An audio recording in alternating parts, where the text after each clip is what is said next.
April Davidson. We're watching Valley Varieties today, or you're watching Valley Varieties today. I have Nickolas Wildstar with me today. Hello. Here you go. We sanitized our hands before we decided to shake them today, so it's okay.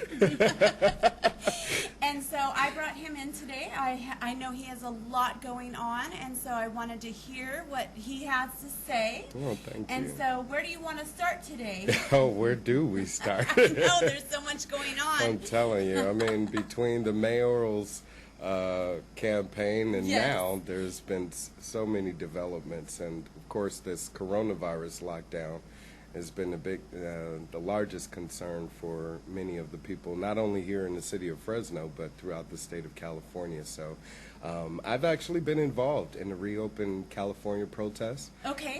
And have been ever since, I believe, early April. Yes. I attempted to organize a few here locally in Fresno, and unfortunately wasn't able to bring out as large of a crowd as I had liked, but was able to partner with a organization, a nonprofit called We Have Rights, and am working with them right now. They were instrumental in organizing the larger protests that we saw, Reopen protests in California, in Sacramento and Los Angeles, and then Huntington Beach. So I was able to attend a few of their protests earlier, I would say around March or May. Yeah, around May, I believe. And I have those videos on my YouTube channel if anyone would like to see those. But they were very exciting protests, and they were, again, demanding for the governor to recognize we, the people of California's natural right to live free, you know. So I was involved with those protests and am arranging one now for August 8th. So hopefully we'll be able to get as large of a crowd as we've had in the previous protests. But I've also been involved in the Black Lives Matter protests here in Fresno as well, and down in Los Angeles, and am doing my best to kind of bridge the gap between, I guess, parallel point of views between opposing parties. And you know, if we can find that common ground where we all feel like certain responsibilities need to be taken into accountability by our government officials, then I feel like we can have a greater push towards all of our goals and achieving all of our goals. So right now, the We Have Rights organization, we are involved in the Recall Gavin Newsom initiative. So if you guys haven't heard about that, the governor of California, there has been another recall petition that has been now been being circulated. So there was two before. I don't know if you heard of it or not, but they had failed due to them not meeting the signature requirement. So this is the third time. Third time's a charm. Okay. Yeah. Now, I don't mean to go backwards a little bit, but where can they find those YouTube channels for the video? Oh, absolutely. The Reopen protest? Yes, the Yes, Reopen indeed. protest. They are on my YouTube channel, so if you go to youtube.com and just enter in Governor Wildstar, Nickolas Wildstar, all of my videos will pop up. So please subscribe to my channel. Okay. And but if you just scroll through all of the millions of videos I have on there. There you go. Because I He's definitely a busy stay guy. active. Yes, indeed. And I do my best to document all of my interaction in the community as well. So I have those Black Lives Matter protests on video as well. Okay. And again, if anyone would like to view them, all they have to do is just look me up on YouTube. Okay. Do you hear it, Governor Wildstar? Yes. Yeah. I still refer to myself as Governor Wildstar. I guess gained that moniker during my time being involved as a demonstrator during the Occupy Wall Street protests, or Occupy LA protests that were here in California. So during that time, I was running for governor of Yes. California as an independent candidate. Yes. So a lot of people started calling me Governor Wildstar, and I'm still governor of the people, by the people, and for the people. That's yeah, there's right. my YouTube channel right there. There it is. I love it. Yeah, Oh my so if you gosh. click on videos, I have playlists there that I collect all sorts of videos for people to watch. But if you want to see my own uploads, just click on videos and you'll see all of those there. I have no problem calling you governor. Oh, thank you. I still see some of your signs out and about for when you were running for. Oh, wow. Yeah. Mayor, Okay. Was it mayor? Yes, Mayor of Fresno. Yeah. Yeah, I still see your signs. Yeah, hanging up those signs. Believe it or not, I had to do it myself. And it That was was a lot of work. Yes, it was. I bought hundreds of signs, thankfully, from all of the people that were donating to my campaign allowed me an opportunity to afford those.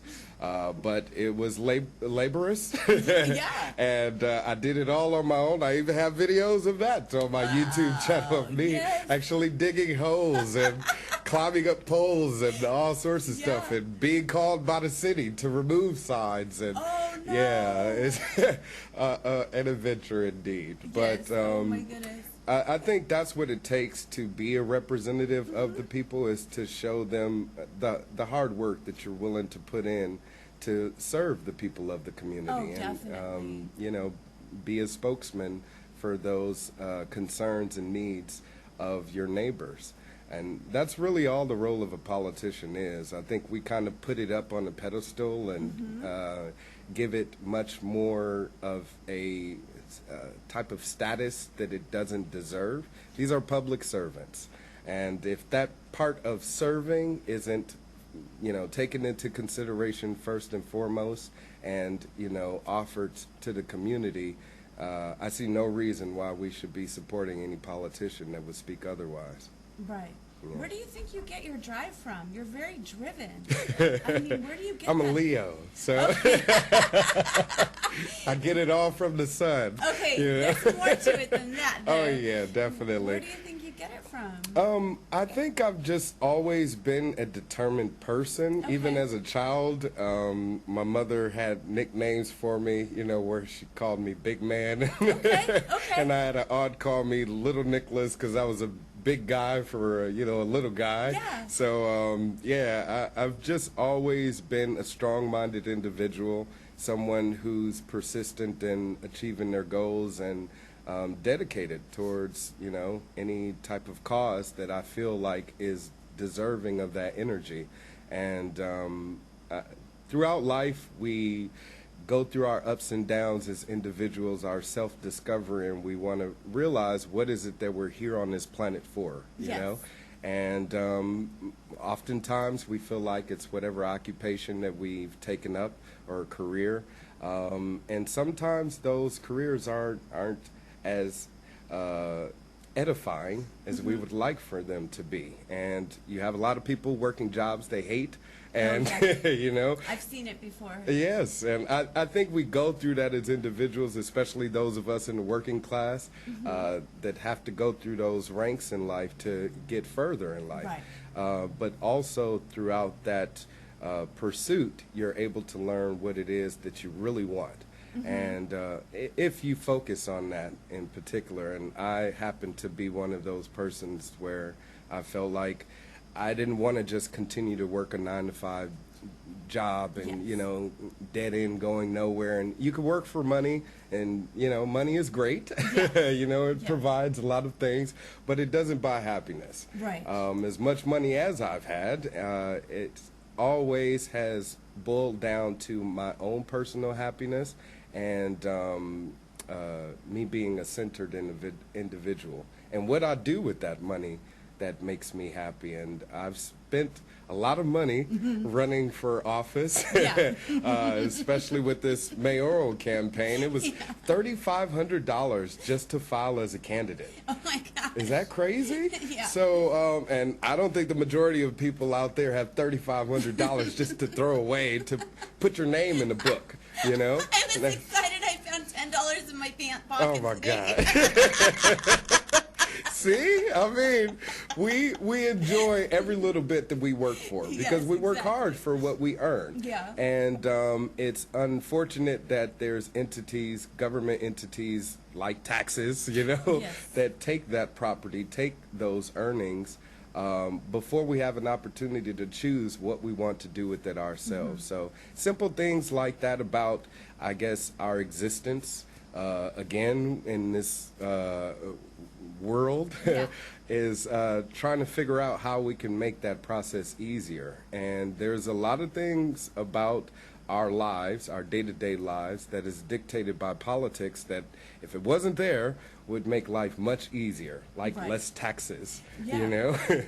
The gas tax in California just went up another 50 cents. Oh, it did? Yes. Yay! Right.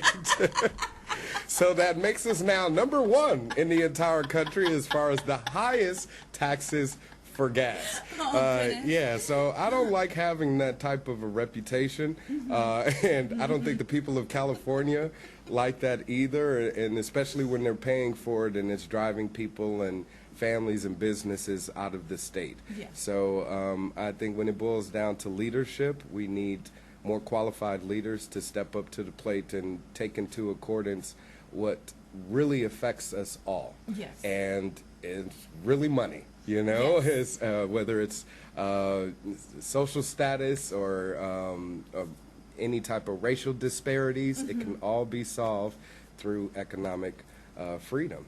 So that's one of the things that I offered the most, not only during my mayoral campaign, but during my previous campaigns for governor of California. And if this recall is successful, which it will be, because everybody out there is going to sign that recall right now, right? So once the recall is successful and we're able to hopefully get enough votes to have this special election, I would like to run again as governor. So I am positioning myself for the next gubernatorial run, if not in 2022. Again, or not, if not in special election, in 2022. Okay. Yeah. Very good. We're going to go to a commercial break, and we will be right back.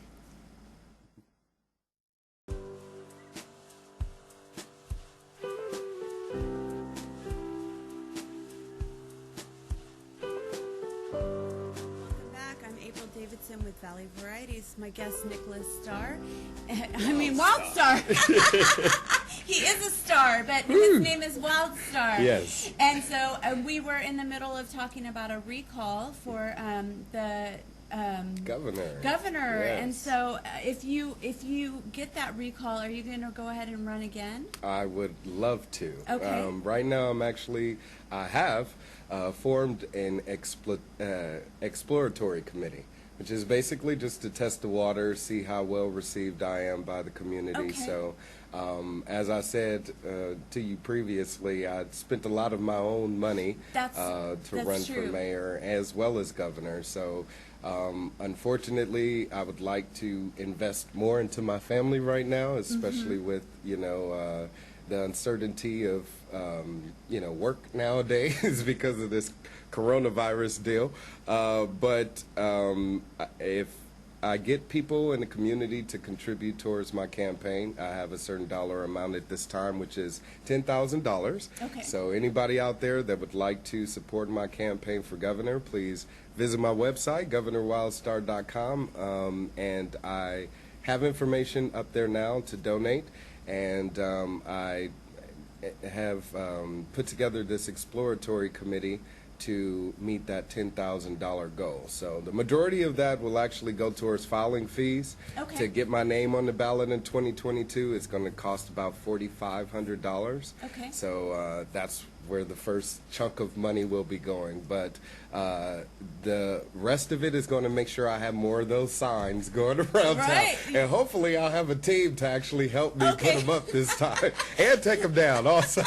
You don't want to dig all those holes again. No, I don't want to go through that. I'll help, but I have way too many blisters, and sometimes I'd find out the sign fell, and I would go out in the middle of the night, and go out and put up the sign, and it's just a big headache. But it's very rewarding because of the ideas I'm able to put out there and present to the community. I can use that soapbox to kind of offer more solutions that people are looking for to their problems. You know, homelessness. One of the things that I offered was 3D printed homes, Yes, which I a lot of remember people, that idea. yeah, see, Yes, and it's a great idea. thank you, and a lot of people still haven't heard of it. You know, so me speaking of it constantly gets those ideas out there more. Reducing taxation, you know, limiting it completely, Yes. and of course delegating those funds where they need to be spent versus misappropriating those funds and wastefully spending it like our government does all the time. So those are just a few of the things. Auditing the state, you know, independent audits. As a candidate again, I'll be promoting these ideas for the race for governor. So Yes. please, again, check me out. Yes. I do have a crowd pack. It's Crowd PAC, like Political Action Committee. Okay. So the website is crowdpack.com Okay. /C /Wildstar, the number 4 gov, G-O-V. So Awesome. on my crowd pack, people are able to pledge a donation. It's just a pledge. I'm not going to be collecting the funds until I actually run for office. So Okay. that's why I'm asking for people right now to make a pledge towards my campaign, and hopefully once I hit that $10,000, I'll officially, you know, declare myself as a candidate. So if I'm not able to do that now, if once the recall is successful, then I will do so in 2022. Very nice. Okay, that sounds like a good goal. Oh, yeah. Now, with you setting all these goals, I've met your wife. Yeah. She's been on the show. Yes, indeed. And so tell me a little bit about what's going on with your family right now. Well, it's growing. Yes. She blessed me with a son, so Uh-huh. we have a 10-month-old son, Chancellor. Beautiful name. Oh, thank you very much. And he is living up to that. Yeah. We call him our little boss baby. Actually, for his first birthday, we're going to dress him up like the little boss baby, put him in a little suit.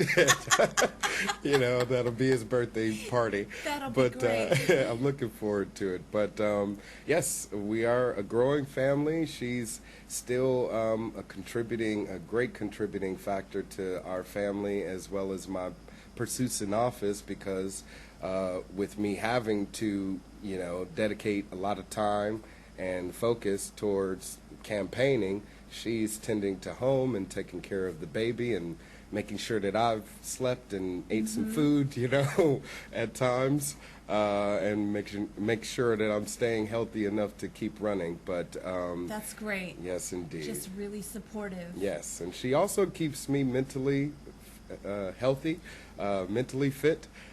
She's a holistic therapist Yes. and intuitive counselor, so she She does chakra Yes. healing on me, and chakra alignment and crystal healing, and That's helps me exciting. meditate and center myself, and you know, Yeah. because it can not only can it be laborious, it can be mentally, you know, incapacitating.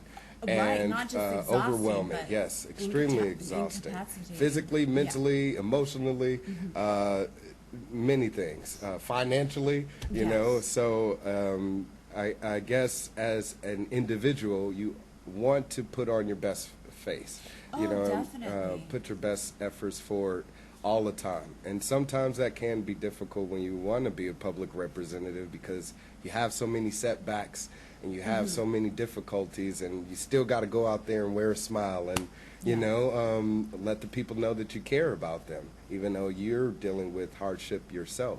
So it is a compromise, but she makes it a lot easier.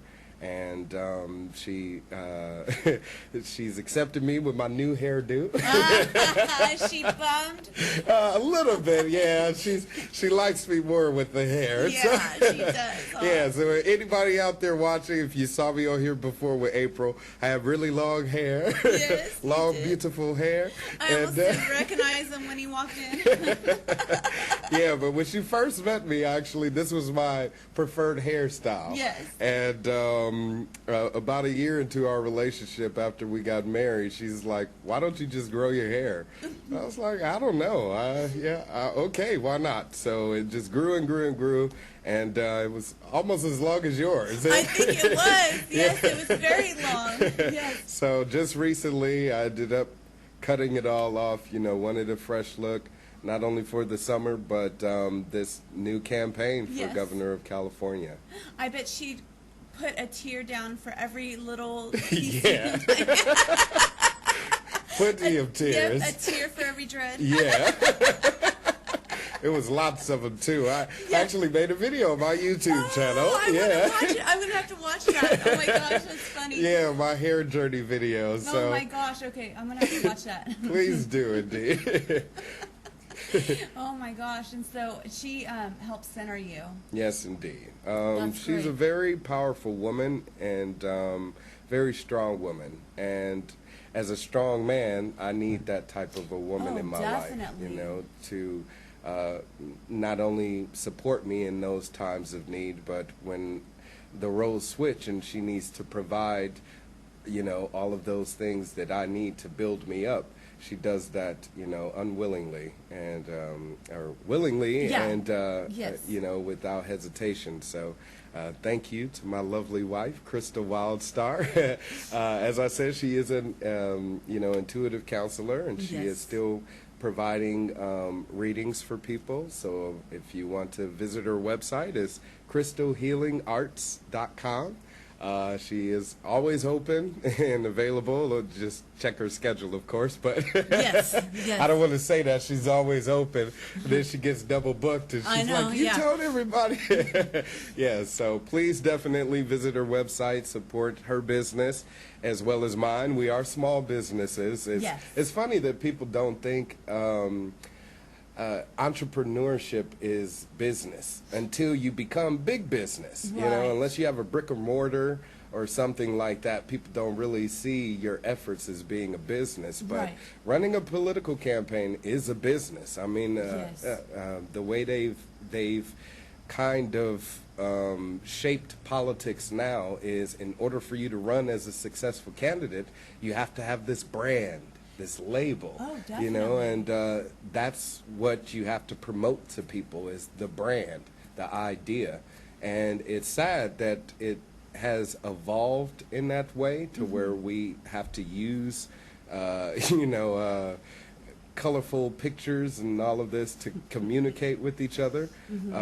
But if it's going to capture people's attention to where they turn in my direction and actually would like to hear what I have to say, and check out any of those interviews that I've done or debates that I've done as well, not only during the mayoral campaign but during the previous runs for governor. They'll have all the evidence that they need to hopefully be confident in knowing that I'm authentic and genuine and true in wanting to serve the people of the community. Oh no, he put my hair video up there. That's me, yes. So that's how I used to look, and this is the transformed version. Yeah. That's great. Yes, and personal transformation can be very I'm so glad you documented that. Oh yeah, it can be very evolving. Indeed. And that's the thing, is I want people to know that everything that I do in my life is just like everyone else. A lot of the politicians promote themselves as being one of you. I'm one of you. Yeah. And they attempt to make that connection, and then they get in office, and we see that they're so disconnected from the people in the community and those people that they claim to represent. I don't want to be that at all. Okay. So, you want to be transparent. Absolutely, completely transparent. Not only as an individual, but as a representative. So once I get in office, I will definitely make sure that everything is available and made available to the public for all to see. That's amazing. Well, thank And you. then also, this is going to be great for your son to get to know you. Oh, yeah. As he gets older, he's going to have this great diary of his Oh, dad. thank you. Yes, indeed. I don't know if you ever thought about it that way. Yeah, it's like a time capsule, Yes. you know. And I know, I may yeah. not end up in history books. Well, we'll see. If you guys can make that happen, then we'll see. Yeah, we'll But see. if indeed, of course, that does not happen, we have a personal history book to pass along That's to our right. son. But I would hopefully like to be given the opportunity to make history here in the state of California. I would be the first black governor of California. See? Yeah. So we still have some strides to make. We still have history to make That's here right. in California and right. as people in America. So it's sad that such a thing could still be considered I guess, to be an aspect. But you know, it's unfortunate that we have to deal with this whole black-white thing in America, and I blame the media, you know, for dividing us as people because they haven't been responsible in uniting us as Americans. And I would like to do that also as a representative, as push aside all of the racial prejudices and, you know, improve that relationship with everyone. You know, not only black, white, Hispanic, Asian, but people of different financial classes as well. The poor, you know, a lot of people don't pay attention to the homeless, but think they need help. How do we provide them that help? And it starts first with talking to them and seeing what help do they actually need. Yes. You know, some of those people may just need a meal, need a shower, need a overnight stay, need, you know, $1,200 or whatever the case may be. But just whatever they need needs to be communicated and needs to be spoken of instead of us assuming and that we know what's better for them. And that's what we tend to do as a society, is assume we know what's better for each other, and then we hire these people called politicians to use the you know, the institutions of government to enforce that on others. Right. We should not be forcing our ideas on other people. It's definitely immoral and unethical, and I don't think it should be anything resemble anything of what we want to be identified as Americans. You know. Will you talk about the tiny houses? Because that was like so awesome last time. For sure. And I loved your idea. Absolutely, okay, yeah. Talk about the tiny houses. Yes, well, I'm still offering my Gold New Deal. So Okay. the Gold New Deal part of is the solution for homelessness, Okay. and that is the 3D printed homes. So these 3D printed homes, if no one has ever heard of them, can be built in less than 24 hours. And cost less than $5,000, and it is just a 3D printing machine that, you know, has cement in it, and it builds the entire structure of a home, one bedroom, one bathroom house, and you have electricians that come in and do the wiring, and then the home is ready to go. Has its own plumbing, it's self-sustainable, runs on solar power, so it's a self-sustainable home that once we build it, it's now a permanent solution to homelessness. One person may, you know, need that home for a few months. Now they're on their feet and they have their own home. Now the home is available for the next family or next individual that may need it. So opposed to just sending them out on the streets and allowing them to stay there instead of providing them with an opportunity to have a roof over their heads. And I think that's what the majority of them are really seeking. Unfortunately, they come across circumstances where they aren't able to pay rent because they may have lost their job, or now they're living in their cars. A lot of people don't take into accord that there are families and individuals living in their cars. Those are homeless people. They're living in hotels and with friends and family on their couches or whatever the case may be. Those still are people that need homes. So these 3D printed homes, I offered during my mayoral campaign. I'm still offering as a candidate for governor of California, and I think would be a quick solution to homelessness, and it would be definitely one that's more economical. Yeah. As I said to you before, the one thing I feel like is most important to all of us is our economic security. And these impositions being placed upon us due to the coronavirus is showing us that the devastation by caused from the economy being shut down is more severe than the coronavirus. You know, that's what's having more of an effect on people's day-to-day lives, is them not being able to go to work and, you know, provide a living for themselves. So we want to, you know, rectify that however we can. Yeah, that was hard. It got exciting that everything was opening back up. I thought my kids were going to be able to start school. Yeah. And then, like, everything started saying goodbye. Just kidding. Yeah. It kind of shut back down. Yeah, So, absolutely. I And don't know what's going to happen. and it's like they're doing this yo-yo game, you know? That's It's like, exactly what it is. and emotionally, we feel like we're being treated like a yo-yo, you know? We're happy one moment, sad the next. So, you know, Yeah. how can we celebrate Independence Day if we're being told, you know, no firework displays, no visiting friends and family? You know, you can have a protest with 100 people, but you can't have 10 people over your house. Yeah. So all of these rules don't make sense. Yes. They're illogical. They have no scientific basis to actually combat the virus itself. I apologize to anyone I'm offending by saying this information, but I'm just speaking freely because I, like everyone, was concerned about it, and I did my research just to find out factually how great of a danger is it. And it's no great of a danger than the flu. It's no great of a danger than heart disease or any other type of a health condition that we can, you know, contract as individuals. Of course, there's things that we should be doing to keep ourselves healthy, and I think that should be taken into accordance first and foremost. That's what I would have done as governor, is promote the people to, of course, just be healthy, think healthier, eat healthier. But it is unconstitutional for the governor to impose for us as individuals, for us to sacrifice our health, our personal health, with mask mandates and, you know, again, us not being able to interact with each other.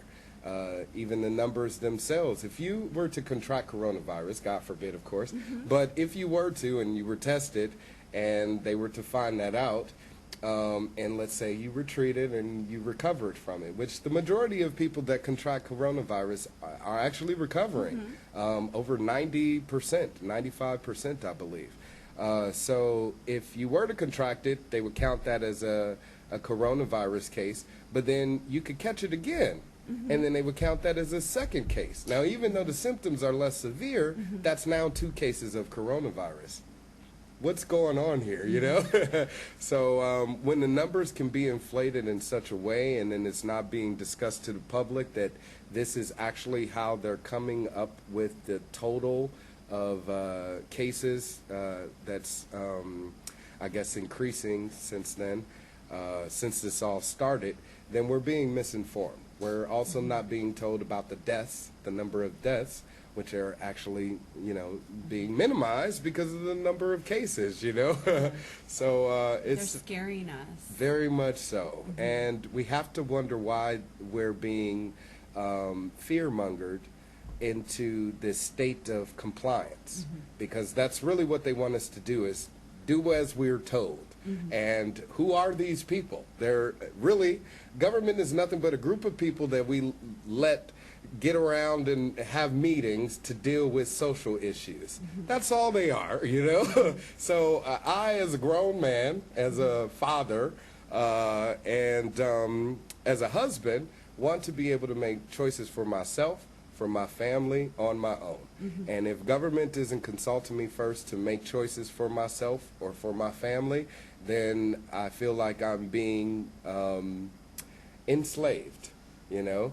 And I don't think, again, as Americans, we don't want to let that be the impression of who we are as a country, because if we are the land of the free, the home of the brave, then we need to start having brave leadership say, go out there, live your lives, don't live in fear.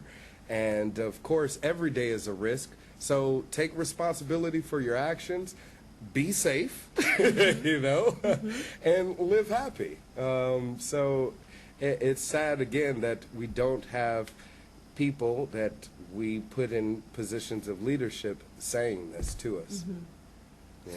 Yeah, it's just too bad. I hate to be a downer. I hope I No, didn't. no, because I know, like, I was talking to my mom, and they said, you know, they're saying the cases, but they're not saying how severe. You could get it and not show really any symptoms, but you have it. Right. So that's, and they're counting it as a case, and that makes me really sad. Yeah, absolutely. But I just go and take care of what I need to take care of, because I'm a mother. I need to take care of certain things for my children. Absolutely. And I can't hide in my house and pretend that, you know, nothing's happening. Right. And I have to take care of my children. Yeah. And since you do have children, you know, you have to, like you said, make sure that they're receiving an education. You get, you know, upset because now they're shutting down schools. And what are you going to do? You still have to go out and, you know, work and pay bills and make sure that they're provided for. How can you juggle this? And there's a lot of people out there, single parents, that are struggling because they don't have the support of someone else in the household to assist them. Right. You know, and that's another position for, you know, couples. Now my wife and I, we have to figure out which one of us is going to stay home, you know, and do all of this and take care of home and take care of our son, while, you know, the other goes out there and make sure that we are able to provide for ourselves. Yeah. So it's a balance there. And again, when we both have careers, it makes it difficult as well, because now we're stagnating our own productivity, our own progress, because of government saying, you know, you got to stay home. You know, it's ridiculous. So It's really hard. absolutely, yeah. Yeah. And one of the things that I also researched was, why aren't some of the more densely populated countries, like Vietnam, Mongolia, has tens of millions of people, Fiji, which has nearly 1 million people, it's an island, has 0 deaths, zero gosh. coronavirus deaths. So what is it about these people in these areas to where they're able to, yes, there have been cases of coronavirus, 0 deaths. Again, millions of people. Oh my There's gosh. 1 million people here in Fresno. I think there's been 40 deaths, I believe, unfortunately, but the city is locked down because of that. You can't go to a restaurant and have indoor seating. Schools now are being considered to be shut down for the next school year. So these are transitions that they're making us get accustomed to. And if this is going to be the new normal way of living, it's going to be extremely disruptive to a lot of people. Yeah. And it's already causing ripple effects. Suicides have went up, drug use have went up, alcoholism, Domestic violence. domestic violence. I mean, Yeah. I don't mean to laugh about that, but I've seen a lot of police cars come through Yes. my housing area. You're right, absolutely. And it's because you have people in a environment where, you know, they're frustrated, they really don't know how to communicate. You know, let's just be honest, as people, we haven't really learned how to communicate with each other. We're still learning that. Yes. My wife and I, we still learn that with each other, you know. Yeah, definitely. Sometimes I say something that I didn't mean, and she gets upset about it. Now it came turns, out wrong yeah, or something exactly. like It that, came out yeah. wrong, whatever the case, and then I got to clarify, and it just goes back and forth. So Yeah. if we have to do that as a married couple that's been together for almost 10 years, Yeah. imagine what's happening in the rest of the country. Yeah. You know, all over the world. So I think we need to definitely hold our leaders accountable for the information that they're providing to us, the safety precautions that they're imposing on us should be our choice. You know, it's my body, my choice. I should be able to, make up my own mind on if I want to go out in the world and take a risk. Right. And we do that already as individuals. We did it before the coronavirus. We should definitely continue to do it now. I know exactly where you're coming from. Oh, thank you. Hopefully everybody out there knows as well.